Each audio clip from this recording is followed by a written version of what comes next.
ಇನ್ನು ಮೈಸೂರು ಸಂಸದ ಯದುವೀರ್ ಒಡೆಯರ್ ಕೂಡ ಸರ್ಕಾರದ ವಿರುದ್ಧ ವಾಗ್ದಾಳಿ ನಡೆಸಿದ್ದಾರೆ. ಸಿಎಂ ತಮ್ಮ ತವರೂರಿನ ವಿಚಾರದಲ್ಲಿ ಎಷ್ಟು ಪ್ರೀತಿ ಇಟ್ಟಿದ್ದಾರೆ ಅನ್ನೋದು ಇಂಥ ಘಟನೆಗಳಿಂದ ಗೊತ್ತಾಗುತ್ತೆ. ಮೈಸೂರಿನಲ್ಲಿ ಆಡಳಿತ ಯಂತ್ರ ವಿಫಲವಾಗಿದೆ. ಮೈಸೂರಲ್ಲಿ ಕಾನೂನು ಸುವ್ಯವಸ್ಥೆ ಕುಸಿದು ಹೋಗಿದೆ. ಮೈಸೂರಿನ ಹೆಸರು ಕೆಡ್ತಾ ಇದೆ. ಪೊಲೀಸರ ಭಯ ಅಂತೂ ಯಾರಿಗೂ ಇಲ್ಲ. ಕಾನೂನು ಸುವ್ಯವಸ್ಥೆ ಎಲ್ಲವೂ ಕೂಡ ಮೈಸೂರಿನಲ್ಲಿ ಕುಸಿದು ಹೋಗಿದೆ ಅಂತ ಸಂಸದ ಯದುವೀರ್ ಒಡೆಯರ್ ಕೂಡ ಸರ್ಕಾರದ ವಿರುದ್ಧ ಆಕ್ರೋಶವನ್ನ ಹೊರಹಾಕಿದ್ದಾರೆ.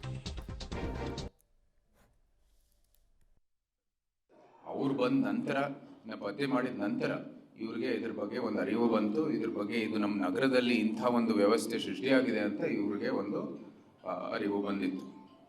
ಜೊತೆಗೆ ಈ ಒಂದು ದಸರಾ ಸಮಯದಲ್ಲೇ ದಸರಾ ಹಿನ್ನೆಲೆಯಲ್ಲೂ ಕೂಡ ಕ್ಯಾತ್ಮಾರಹಳ್ಳಿಯಲ್ಲಿ ಒಂದು ಮರ್ಡರ್ ಆಗಿತ್ತು. ಅದಾಗಿದ ನಂತರ ದಸರಾ ಒಂದು ಸಂದರ್ಭದಲ್ಲಿ ಅರಮನೆ ಬಲಿನೇ ಅಲ್ಲಿ ಒಂದು ಕೊಲೆಯನ್ನು ನಡೆದಿದೆ. ಅದಕ್ಕೆ ಪ್ರತಿಕ್ರಿಯೆ ಕೊಟ್ಟುವಂಥದ್ದು ಒಂದು ಮರ್ಡರ್ ನಡೆದಿರ್ತಕ್ಕಂಥದ್ದು ನಿಮ್ಮ ಸುದ್ದಿ ಮೀಡಿಯಾ ಅಲ್ಲಿ ನಾವು ನೋಡಿರೋದು. ನಂತರ ಎಲ್ಲಕ್ಕಿಂತ ಒಂದು ದುರಂತವೆಂದರೆ ನಾವು ಈ ಒಂದು ಸಣ್ಣ ಹುಡುಗಿ, ಅಪ್ರಾಪ್ತ ಹುಡುಗಿ ಇಲ್ಲಿ ಕಲಬುರಗಿಯಿಂದ ಬಂದಿರೋದು, ಇಲ್ಲಿ ಬಲೂನ್ ಮಾರಾಟ ಮಾಡೋಕ್ಕೆ ದಸರಾ ಸಂದರ್ಭದಲ್ಲಿ ಕುಟುಂಬ ಸಹಿತ ಬಂದಿರೋದು. ಅವಳದು ಒಂದು ಅತ್ಯಾಚಾರ ಮತ್ತು ಕೊಲೆ ಮಾಡಿರ್ತಕ್ಕಂಥದ್ದು ಅತ್ಯಂತ ಒಂದು ಟ್ರಾಜಿಕ್ ಇನ್ಸಿಡೆಂಟು. ಜೊತೆಗೆ ನಿಜಕ್ಕೂ ನಾವು ಖಂಡಿಸುವುದು ಇಂಥ ಮೈಸೂರಲ್ಲಿ ಇಂಥ ಘಟನೆಗಳು ನಡೆಯೋದೇ ನಾವು ಎಲ್ಲೂ ನೋಡಿದ್ವಿ. ನಿಜಕ್ಕೂ ಕಾನೂನು ಮತ್ತು ಸುವ್ಯವಸ್ಥೆ ಮೈಸೂರಲ್ಲಿ ಸಂಪೂರ್ಣವಾಗಿ ವಿಫಲ ಆಗ್ತಾ ಇರೋದು ನಾವು ನೋಡ್ತಾ ಇದ್ದೀವಿ.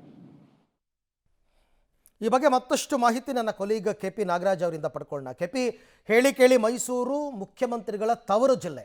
ಮಹದೇವಪ್ಪ, ವೆಂಕಟೇಶು ಮುಂತಾದ ಘಟಾನುಘಟಿ ನಾಯಕರು ಕೂಡ ಇದ್ರ ಬಗ್ಗೆ ಮಾತಾಡ್ತಾ ಇಲ್ಲ. ಸಹಜವಾಗಿ ಬಿಜೆಪಿಗರು ಪ್ರಶ್ನೆ ಮಾಡ್ತಾ ಇದ್ದಾರೆ, ಪೊಲೀಸರು ತಮ್ಮ ಕರ್ತವ್ಯ ತಾವು ಮಾಡಿದರೂ ಕೂಡ ಪೊಲೀಸರ ಮೇಲೂ ಅಸಮಾಧಾನ ಯಾಕೆ ಅಂತ. ಪೊಲೀಸರ ಮೇಲೆ ಬಿಜೆಪಿಯ ಸಂಸದರು ಮತ್ತು ಮಾಜಿ ಸಂಸದರು ಇಬ್ಬರು ಕೂಡ ಇವತ್ತು ಮುಗಿಬಿದ್ದಿರುವಂಥದ್ದಕ್ಕೆ ನಿಶ್ಚಿತವಾದಂತಹ ಕಾರಣ ಏನು ಅಂತ ಅಂದರೆ, ಅರವಿಂದ್, ಮೈಸೂರಿನಲ್ಲಿ ಪೊಲೀಸರ ಭಯ ಕಡಿಮೆ ಆಗ್ತಾ ಇದೆ. Back to back, especially rowdy ಶೀಟರ್ನ ಸಹವರ್ತಿಯ ಮರ್ಡರ್ ಇದೆ. ಆ ಮರ್ಡರ್ನ ಕೇಸಿನ ವಿಚಾರದಲ್ಲಿ ಭಾಳಷ್ಟು 15-20 ದಿನಗಳಿಂದಲೇ ಕ್ಲೂಗಳಿದ್ವು. ಆದರೂ ಕೂಡ ನೆಗ್ಲೆಕ್ಟ್ ಆಯಿತು ಅನ್ನುವಂಥದ್ದು ಅವರ ಪ್ರಮುಖವಾದಂತಹ ಒಂದು ಅಸಮಾಧಾನಕ್ಕೆ ಕಾರಣ. ಎರಡನೇದಾಗಿ ನೈಟ್ ಬೀಟು, ಅರಮನೆಯ ಸುತ್ತವೇ ನೈಟ್ ಬೀಟ್ ಯಾಕೆ ಇರಲಿಲ್ಲ? ಯಾಕಂದರೆ ಅರಮನೆಯಿಂದ ಕೂಗಳತೆ ದೂರದಲ್ಲೇ ಈ ಒಂದು ರೇಪ್ ಆ್ಯಂಡ್ ಮರ್ಡರ್ ಕೇಸ್ ಆಗಿರುವಂಥದ್ದು. ಹೀಗಾಗಿ ನೈಟ್ ಬೀಟ್ ಏನಾಯಿತು? ಹಾಗಾಗಿ ಪೊಲೀಸರಿಗೆ ಒಂದು ರೀತಿಯಂಥ ಫ್ರೀ ಹ್ಯಾಂಡ್ಗಳಿಲ್ಲ. ಪೊಲೀಸರು ಸರಿಯಾಗಿ ಕೆಲಸ ಮಾಡೋದಕ್ಕೆ ಮೈಸೂರಿನಂಥ ಊರಿನಲ್ಲಿ ಸಾಧ್ಯ ಆಗ್ತಾ ಇಲ್ಲ ಅನ್ನುವಂಥದ್ದೇ ಅವ್ರಿಗಿರುವಂಥ ಪ್ರಶ್ನೆ. ಸಹಜವಾಗಿಯೇ ಬಾಲಕಿಯ ರೇಪ್ ಆ್ಯಂಡ್ ಮರ್ಡರ್ ಕೇಸ್ ಏನಿದೆ, ರಾಜಕೀಯವಾದಂತಹ ವಾದ ಮತ್ತು ಪ್ರತಿವಾದಕ್ಕೆ ವೇದಿಕೆ ಆಗಿರುವಂಥದ್ದು. ಅದರಲ್ಲೂ ಕೂಡ ಮುಖ್ಯಮಂತ್ರಿಗಳಾದಿಯಾಗಿ ಮುಖ್ಯಮಂತ್ರಿಗಳಿರ್ಬೋದು, ಸ್ಥಳೀಯ ಶಾಸಕರಿರ್ಬೋದು, ಜಿಲ್ಲಾ ಉಸ್ತುವಾರಿ ಸಚಿವರಿರ್ಬೋದು, ಯಾರೊಬ್ಬರೂ ಕೂಡ ಎಸ್ಪೆಷಲಿ ಬಾಲಕಿಯ ರೇಪ್ ಆ್ಯಂಡ್ ಮರ್ಡರ್ ಕೇಸಿನ ವಿಚಾರದಲ್ಲಿ ಈವರೆಗೂ ಕೂಡ ಮಾತನಾಡಿಲ್ಲ.